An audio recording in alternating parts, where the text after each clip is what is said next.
So we were talking about data pre-processing और data pre-processing में हमने देखा था कि pre-processing की 4 important techniques होती हैं, data cleaning, data integration, data reduction and data transformation. So last time हमने data cleaning पे discussion complete कर ली थी and let's talk about data integration. अच्छा, इसमें एक चीज आप जो देखेंगे वो ये कि एक टेक्निक अगर हमने क्लीनिंग में पढ़ी है तो हो सकता है वही टेक्निक इंटीग्रेशन में भी यूज होती हो और वही टेक्निक हो सकता है आगे ट्रांसफॉर्मेशन में भी यूज होती हो। तो अगर एक चीज हमने पहले डिस्कस कर लिया तो मैं सिर्फ उसका बहुत ब्रीफ सा इंट्रो करवा के आगे चला जाऊंगा क्योंकि उसकी हमने डिस्कशन जो है वो पहले कर ली होगी। So let's talk about data integration. Okay जी, डाटा इंटीग्रेशन की जॉब है कि जो डाटा डिफरेंट सोर्सेज से आपके पास आ रहा है इसको प्रॉपरली मर्ज किया जाए। अब प्रॉपरली मर्ज करने में क्या क्या मसले आ सकते हैं? पहला मसला तो ये आ सकता है कि डिफरेंट सोर्सेज में अगर सेम इंफॉर्मेशन है तो वो सेम इंफॉर्मेशन जो है वो कैसे आइडेंटिफाई की जाए। दूसरा ये कि how can we match object from different sources जो कि इक्विवेलेंट है। सिमिलरली फिर अगर हमारे पास बहुत सारे एट्रीब्यूट्स हैं तो हम देखना चाहते हैं कि कौन से एट्रीब्यूट्स जो हैं वो कोर रिलेटेड हैं, और इसके अलावा हम देखना चाहते हैं कि अगर कोई रिडंडेंसी है डेटा में तो वो कैसे रिमूव हो सकती है।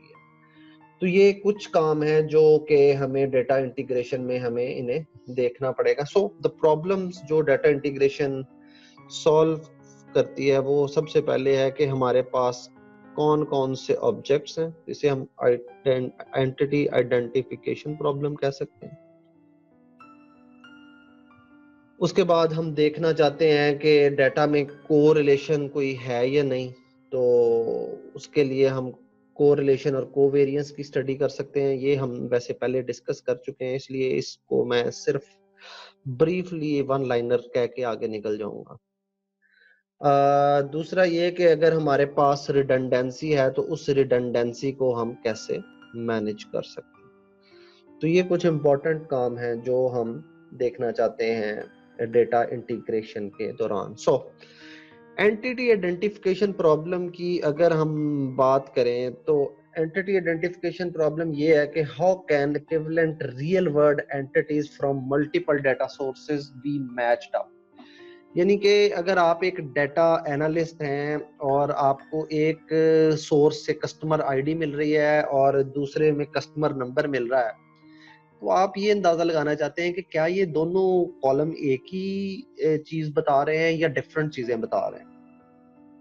तो इस किस्म का जो डिसीजन है एंटिटी आइडेंटिफिकेशन का, इसके लिए आप जो आपके एट्रीब्यूट्स हैं उन एट्रीब्यूट्स के मेटा डाटा पे आप ये चीज डिसाइड करते हैं। सो एंटिटी आइडेंटिफिकेशन के एंटिटीज एक जैसी हैं या नहीं is decided using Meta data of attribute. ये मेटा डाटा की टर्म आपने डेटाबेस में भी सुनी होगी, तो एसेंशियली इसका सेम मतलब है। तो मेटा डाटा में कुछ एग्जांपल के तौर पे मैं कुछ आइडिया दे देता हूँ कि Meta data of attribute can include name of attributes, जैसे नेम से कस्टमर नेम है, कस्टमर आईडी है या कस्टमर नंबर है। उसके बाद ये कि इस पर्टिकुलर एट्रीब्यूट की डेटा टाइप क्या है और इसकी परमिटेड रेंज ऑफ वैल्यूज क्या हैं। और उसके बाद आप इस पे जो आपकी, अगर आपको याद हो तो हमने अंडरस्टैंडिंग ऑफ डेटा में statistical summary of data discuss की। तो ये सारी जो पर्टिकुलर टेक्निक्स हैं ये हमें बताती हैं कि गिवन एंटिटीज जो हैं ये सेम है, इक्विवेलेंट है या इक्विवेलेंट नहीं है या डिफरेंट। जो दूसरी चीज हमने देखनी होती है वो है redundancy. So what is redundancy in terms of attributes? Attribute अगर आपको याद हो तो मैं हमेशा से एट्रीब्यूट और फीचर और वेरिएबल के लफ्ज इंटरचेंजेबली यूज करता हूं। मैं एग्जांपल रो, रिकॉर्ड और ऑब्जर्वेशंस और समटाइम्स डेटा पॉइंट के लफ्ज इंटरचेंजेबली यूज करता हूँ। ये लफ्ज मैंने कई बार बार मैं इसलिए यूज कर रहा हूँ ताकि आप इनसे फेमिलियर हो जाएं और आपके लिए कोई नई चीज ना रहे। So essentially this means column and this means row. ठीक है, तो हम आज भी यही वाला नॉमेनक्लेचर जो अपना है ये मेंटेन रखेंगे। सो redundancy में an attribute is redundant if it can be derived from an other attribute। अब हमें ये कैसे पता चलेगा कि कोई एट्रीब्यूट जो है वो दूसरे एट्रीब्यूट से डिराइव हो सकता है या नहीं? आपको याद होगा कि हमने एट्रीब्यूट की टाइप्स पढ़ी थी। तो न्यूमेरिक डेटा में तो ये जानना बड़ा एनालिसिस है, क्योंकि हम रिडंडेंसीज जो हैं इनको डिटेक्ट कर सकते हैं using correlation analysis. Correlation analysis की पिछली बार हमने न्यूमेरिक के केस में एक एग्जांपल भी की थी, तो वही कोरिलेशन की जो डिस्कशन है वो इधर वैलिड है फॉर आइडेंटिफाइंग डिराइव्ड एट्रीब्यूट्स या डिपेंडेंट एट्रीब्यूट। और न्यूमेरिक के लिए हमने देखा था कि हम कोरिलेशन परफॉर्म कर सकते हैं, कोरिलेशन फॉर न्यूमेरिक एट्रीब्यूट्स। लेकिन अगर हमारे पास एट्रीब्यूट्स न्यूमेरिक नहीं है, नॉमिनल हैं, तो उसके लिए हम एक डिफरेंट टेस्ट यूज करते हैं जिसे हम कहते हैं काई स्क्वायर टेस्ट। सो अगर हमारा डेटा जो है वो नॉमिनल डेटा है तो फिर हम जो कोरिलेशन है वो हम परफॉर्म करते हैं काई स्क्वायर टेस्ट। अच्छा, ये काई स्क्वायर टेस्ट जो है ये थोड़ा सा आपको मुश्किल लगेगा क्योंकि इसमें कुछ कॉन्सेप्ट्स फर्क है। तो हम एक इसकी एग्जांपल पहले थोड़ा सा मैं एक्सप्लेन कर दूंगा ये करते कैसे हैं, फिर एक एग्जांपल कर लूंगा। लेकिन इसमें से कुछ लफ्ज ऐसे होंगे जो शायद आपके लिए थोड़े से ट्रिकी हो, तो आई वुड एडवाइज कि वो आप अपने टाइम पे नेट पे सर्च। जी काई स्क्वायर टेस्ट करता क्या है? सबसे पहले ये नल हाइपोथेसिस चेक करता है। It tests the null hypothesis. अब आप पूछ सकते हैं जी ये नल हाइपोथेसिस क्या भला होती है? नल हाइपोथेसिस ये होता है जी कि अगर ए और बी जो हैं वो कोई दो एट्रीब्यूट है और नॉमिनल एट्रीब्यूट है, तो काई स्क्वायर अज्यूम करता है नल हाइपोथेसिस में कि ये दोनों इंडिपेंडेंट, यानी there is no correlation between them. ये इसका डिफॉल्ट या नल हाइपोथेसिस है। अब जब आप काई स्क्वायर टेस्ट परफॉर्म करेंगे तो आप या तो इस नल हाइपोथेसिस को वेरीफाई करेंगे या आप इस नल हाइपोथेसिस को रिफ्यूट करेंगे। ठीक है, अब अगर तो ये वेरीफाई हो गया तो वेरी गुड, लेकिन अगर ये रिफ्यूट हो गया तो फिर आपको पता चल जाएगा जी कि ये जो ए और बी दो एट्रीब्यूट्स हैं they are no longer independent. So null hypothesis का मतलब ये है A and B are independent, और null hypothesis reject करने का मतलब ये है rejection of null hypothesis means A and B are correlated or dependent. ठीक है, so that is what we are going to check using chi-square statistic. Okay, अब chi-square test perform कैसे करते हैं एक जनरल आइडिया पहले मैं आपको दे देता हूं। इसमें थोड़े से फॉर्मूले आएंगे लेकिन डोंट वरी, हम एक एग्जांपल इसकी सॉल्व करेंगे, तो उस एग्जांपल के बाद हमारे मैक्सिमम क्वेश्चन जो हैं आई एम होपिंग कि वो हमारे एड्रेस हो जाए। सो अज्यूम करें आपके पास दो एट्रीब्यूट्स हैं ए एंड बी। अब आपके पास जो ए एट्रीब्यूट है उसमें सी डिस्टिंक्ट वैल्यूज। डिस्टिंक्ट वैल्यूज का मतलब ये है कि ए एक आप एक कॉलम जेन में लाएं जिसमें डिफरेंट किस्म की जो है, जैसे लोगों के बालों के रंग पड़े हुए हैं, रेड है, ब्लू है, व्हाइट है, ब्राउन है, व्हाटएवर। सो ये सारी जो है ये वैल्यूज हैं। तो हमने देखना है कि ए में डिस्टिंक्ट वैल्यूज कितनी है, उन्हें हम सी कह देते हैं। ये सी क्यों कह रहे हैं इसकी एक वजह है, वो मैं भी आपको बताता हूं 1-2 मिनट। सिमिलरली जो दूसरा एट्रीब्यूट है उसमें हम अज्यूम करते हैं हमारे पास और डिस्टिंक्ट वैल्यूज हैं। हम चेक क्या करना चाहते हैं, हम देखना चाहते हैं ये जो ए और बी दो एट्रीब्यूट हैं क्या ये डिपेंडेंट है या इंडिपेंडेंट है, ठीक है ना। तो ये that is all about chi square test. Okay, so now हमें पता चल गया ए में सी डिस्टिंक्ट वैल्यूज हैं और बी में आर डिस्टिंक्ट वैल्यूज हैं। अब हम एक मैट्रिक्स बनाएं।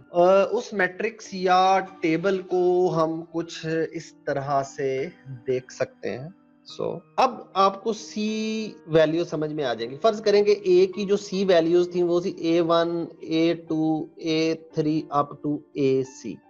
तो अब ये जो वैल्यूज हैं ये कॉलम बन जाएंगे इस टेबल के। So hence the word C stands for column, A1 A2 A3 up to AC। और ये जो B की डिस्टिंक्ट वैल्यूज हैं इन्हें हम कह सकते हैं B1 B2 B3 up to BR, B1 B2 B3 up to BR। तो ये अब हमारे पास रो बन जाएंगे B1 B2 B3 up to BR। अब हमारे पास हर जो एंट्री है ये एक जॉइंट इवेंट है कि दोनों वेरिएबल्स ने ए की वैल्यू A1 के बराबर है और बी की B1 के बराबर है। फिर ये जगह हमें बता रही है जी कि ए की वैल्यू A1 है और इस केस में बी की वैल्यू B3 है एंड सो ऑन। तो ये सारा जो इसमें हर एक डब्बा है that is a joint event, ठीक है। सो लेट इस जॉइंट इवेंट को हम रिप्रेजेंट कर सकते हैं, let A J B J be the joint event such that कि ए की वैल्यू जो है वो ए आई के बराबर है एंड बी की वैल्यू जो है वो बी जे के बराबर है, ठीक है।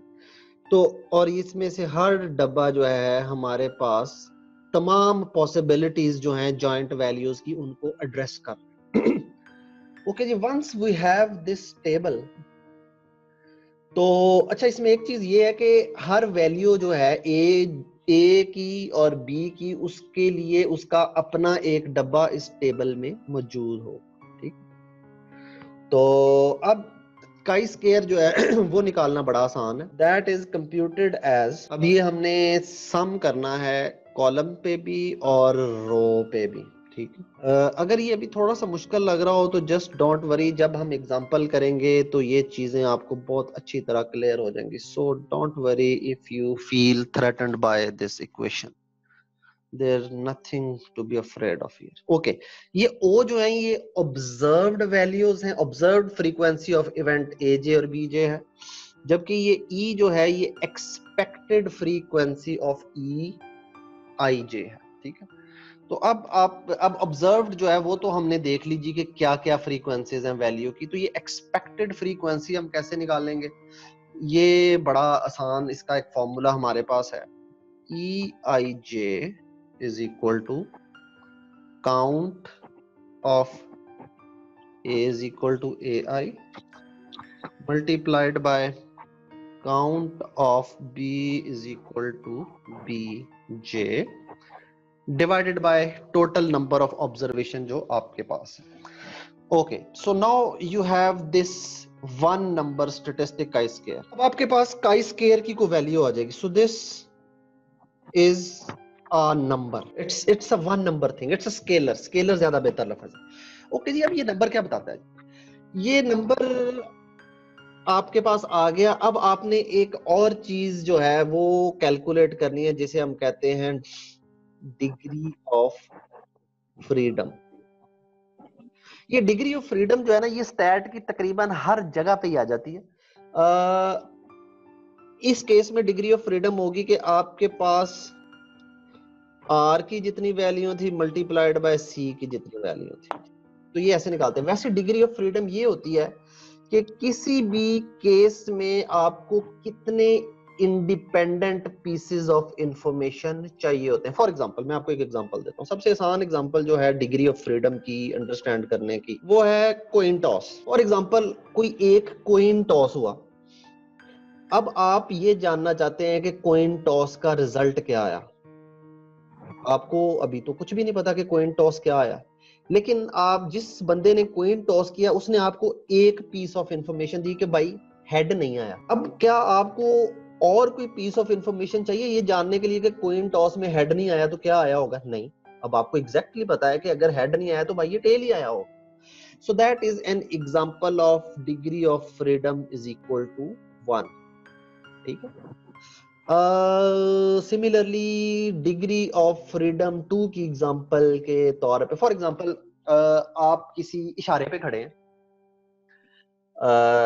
गाड़ी पे, और आपको किसी बंदे का फोन हो गया। वैसे इशारे पे गाड़ी के अंदर फोन सुनने पे आपको चालान हो सकता है, लेकिन हम सिर्फ डिग्री ऑफ फ्रीडम अंडरस्टैंड करने के लिए अज्यूम कर रहे हैं। So don't do this in actual life. तो आपको फोन आया, आपके दोस्त ने पूछा कि यार तू इशारे पे खड़ा है तो लाइट जो है वो किस कलर की है। आपने कहा तू बूझ ले। अब आपका दोस्त फोन पे है, वो देख नहीं रहा इशारे पे लाइट कौन सी है, तो वो बूझना चाहता है। उसने कहा यार कोई गेस तो दे। आपने कहा यार लाइट जो है वो ग्रीन तो नहीं है। अब ग्रीन नहीं है, इसका मतलब ये है कि अब आपके दोस्त के पास 2 ऑप्शन बाकी बचे, लेकिन अभी उन 2 ऑप्शन में से भी कोई भी हो सकती है। यानी अभी आपने उसे एक पीस ऑफ इंफॉर्मेशन दिया, लेकिन उस एक पीस ऑफ इंफॉर्मेशन के बावजूद वो गेस नहीं कर सकता कि एक्सपेरिमेंट की आउटपुट क्या है। तो वो कहेगा नहीं यार मुझे अभी नहीं पता, मुझे और इंफॉर्मेशन दे। आप कहेंगे यार रेड भी नहीं है। तो अब इशारे पे 3 ही कलर होते हैं, या तो ग्रीन होता है, या रेड होता है, या येलो होता है। जैसे ही आप उसे बताएंगे ना कि ना ग्रीन है ना रेड है, तो ऑटोमेटिकली उसे पता चल जाएगा कि भाई जी इशारे का कलर जो है वो येलो है। So that is the example of degree of freedom is equal to 2। तो अब मैं डेफिनेशन दोबारा बताता हूँ, हो सकता है अब आपको इसकी समझ आ रही हो, लेकिन अगर नहीं भी समझ आ रही तो feel free to read it somewhere. Degree of freedom वो नंबर ऑफ इंडिपेंडेंट, ये इंडिपेंडेंट का लफ्ज बहुत इंपॉर्टेंट है, वो इंडिपेंडेंट पीसेस ऑफ इंफॉर्मेशन है जो आपको किसी एक्सपेरिमेंट को जानने के लिए चाहिए होती है। अब ये डिग्री ऑफ फ्रीडम का लफ्ज आपने किधर देखा है? ये आपने, अगर आपको याद हो तो हमने मीन पढ़ा था। मीन हम निकालते थे xi ओवर n, ठीक है ना, जितने सारे नंबर थे। इसका मतलब है कि ये जो मीन है, ये मीन निकालने के लिए फर्ज करें 5 वैल्यू का मीन निकालना था। हमारे पास था x1 x2 x3 x4 x5। आपको अगर मीन निकालना है तो आपको ये भी चाहिए, ये भी चाहिए, ये भी चाहिए, ये भी चाहिए और ये भी चाहिए। तो ये जो नीचे n नजर आ रहा है, ये एक्चुअली आपकी डिग्री ऑफ फ्रीडम है। सिमिलरली जब आपने स्टैंडर्ड डिविएशन निकाली थी तो आपने नोट किया था कि मैंने नीचे n की बजाय n-1 से डिवाइड किया था। क्यों? क्योंकि जब आप xi माइनस मीन निकाल रहे हैं तो ये मीन तो आपको नोन है ना, और अगर आपके पास 4 वैल्यूज आ जाती हैं और मीन भी आ जाता है, तो अब ये 5वीं वैल्यू आपको ऑटोमेटिकली पता है कि ये क्या आएगी तो ये मीन बनेगा। तो इसलिए स्टैंडर्ड डिविएशन में हमारी अब डिग्री ऑफ फ्रीडम जो है वो हमेशा n-1 होती है। यानी ये वो choices of independent piece of information है जो हमें चाहिए किसी भी एक्सपेरिमेंट की आउटपुट जानने के। So I wouldn't say much on degree of freedom. सिर्फ टेक अवे ये है कि इसको आप अपने तौर पे पढ़ लें, लेकिन एसेंशियली ये वो पीसेस ऑफ इंफॉर्मेशन होते हैं जो हमें चाहिए होते हैं। Okay, now back to our chi square test. Okay जी, काई स्क्वायर टेस्ट के पास जब आपके पास ये इंटीजर आ गया तो अब आप यूज करेंगे chi square distribution. Chi square distribution is pre defined. Pre defined का मतलब है कि स्टैट की किताबों में इसका टेबल बना हुआ है और उस टेबल में हमारे पास डिग्री ऑफ फ्रीडम है। जैसे यहाँ होगा 1 2 3 4 5 6 एंड सो ऑन, और इस जगह पे हमारे पास होंगी p वैल्यूज या प्रोबेबिलिटीज, और इधर हमारे पास होंगे नंबर्स। आपने देखना है कि आपका जो काई स्क्वायर का नंबर आया है वो इन प्रोबेबिलिटीज में से किस नंबर से मैच कर, जिस नंबर से, जिस प्रोबेबिलिटी से मैच करे वो प्रोबेबिलिटी है आपकी के दोनों जो a एंड b हैं वो इंडिपेंडेंट है। यानी कि अगर प्रोबेबिलिटी 0.95 है कि ए और बी इंडिपेंडेंट है, तो इसका मतलब है कि आपका नल हाइपोथेसिस जो है वो वेरीफाई हो गया। लेकिन अगर प्रोबेबिलिटी 0.005 या उससे भी कम, तो ये तो फिर प्रोबेबिलिटी 0 हो जाएगी ना इस साइड। तो फिर इसका मतलब है कि प्रोबेबिलिटी 0 है कि A and B are independent. तो अगर ए एंड बी के इंडिपेंडेंट होने की प्रोबेबिलिटी 0 है तो इसका मतलब ये है कि ए और बी इंडिपेंडेंट नहीं है। इसका मतलब है कि वो ए और बी डिपेंडेंट है, और अगर वो डिपेंडेंट है तो इसका मतलब है वो कोरिलेटेड है। So that's how chi-square test works. Don't worry अगर बहुत सारी चीजें क्लियर नहीं